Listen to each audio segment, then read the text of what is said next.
मंडलाकारं व्याप्तं येन चराचरं तत्पदं दर्शितं येन तस्मै श्रीविघ्नसे नमः।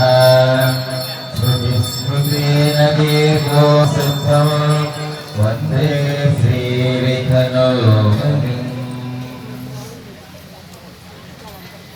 అన్ని మంత్రములు నీవే ఆవహించను, అన్ని మంత్రములు నీవే ఆవహించను.